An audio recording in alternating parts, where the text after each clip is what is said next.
Game loaded. Hi, and welcome to the edition of Lessons Learned with your host, Rafael Piñero. Welcome to 2017. And yes, I'm back. I know I haven't updated in a while. By the way, a little short note before we truly begin. You can click down below beside the subscribe button. There's a little bell. Click it there if you want to get notices. The YouTube algorithms have changed on notices, so you might not be getting notices of new videos. This is the way you're going to get notices on your email or other places, wherever you get notices. So please click that below. I'll remind you at the end, okay? And there will be also a link as well. But now on to the show. Today I'm going to do my first true response video. And I've done response to other people before, but never one video to another. And I'm going to respond particularly to one video done this week by Mr. James Sterling. And that is the video about open worlds. Now, I agree with him in that essentially the industry is stuck in a rut by spewing the same game over and over and over again, filled with repetitive BS designed to engage the player for as long as possible so that they can feed them microtransactions and DLCs and whatnot. You know, keep churning out more and more money for doing the same thing over and over again. We've done that in the past with MMGs, which is my name for multiplayer online games, because the online aspect is redundant if it's a massive and multiplayer game already. So essentially, they're using the same tactics, and often these tactics now have gone into consoles with disguised MMGs like The Division and Destiny. Ironic they both of them start with a D, but never mind. And of course, we've seen this over and over again with Warner Brother games and Ubisoft games, etc. However, the part where I disagree with him is in Dissolution. Dissolution, the mechanical solution to the rut that open world games find themselves in, is not to just not make them anymore, or to in fact try to craft more linear experiences. Ironically, one of the problems I have with the current crop of open world games is that because they try to do quote unquote storytelling, and you all know how I feel about that term, they end up creating extremely linear, extremely drag you by the lapels experiences where you have the possibility, the promise of this open world to explore, to play in, to just do whatever you want in. But in the reality, you're basically going from point to point to the point that the things that you do, the actual gameplay, is just busy work between cutscene A to cutscene B. And the idea of the player being in control, the illusion of control, just becomes a joke. Not simply an illusion, an abject joke, and you really don't have player agency. In fact, they do everything in their power to minimize player agency, which is the opposite of what an open world game should do.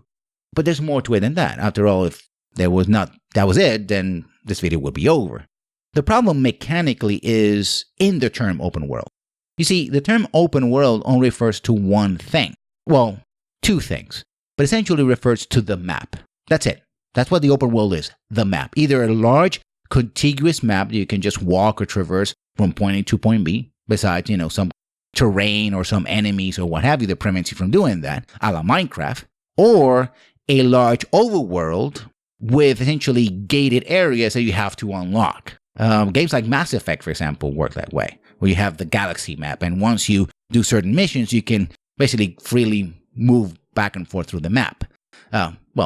Sometimes. I think Dragon Age actually works better that way. So that is a problem because it doesn't say anything about gameplay. Open world doesn't say anything about what you do in the game. And if you're a designer creating an open world, then you're faced with the problems like, I have this great canvas. I have this great setting, this place, virtual space. What do I put in there for the player to, play? And it's all too easy to fall back on the tried and true. Go here, liberate a base. Go there, collect, die 30 bare asses. Go over here and fight the same enemy over and over again. The problem that Mass Effect had with all the side quests. Essentially, most of the side quests were go to the same base or a variation of and kill everybody there and drive in your buggy, doom buggy from here to there and shoot things with the gun and then collect more minerals and unlock a box and rinse and repeat. And you did that in order to get enough experience and equipment so that when you went to the final battle, you actually could win the final battle. The first time I played Mass Effect to the end, I was hugely underleveled and underpowered because I didn't do a lot of the side quests. But when I did make a lot of side quests, I was ridiculously overpowered, right? Game balance is also an issue as well. Again, you have that busy work that you do. And when you add quote-unquote storytelling, you end up with stuff like Far Cry 3, where you end up going from one prisoner plot dilemma to the next, where the only way to advance the critical plot is to take the player character prisoner, to disable them, give them drugs, knock them over the head, so you can force feed them the story. And turns out what, again, should be a very open gameplay into a very narrow, very restricted one. You have this great place with a lot of possible tools, but all those nice tools in form of skills or weapons or equipment or whatever is locked behind the story.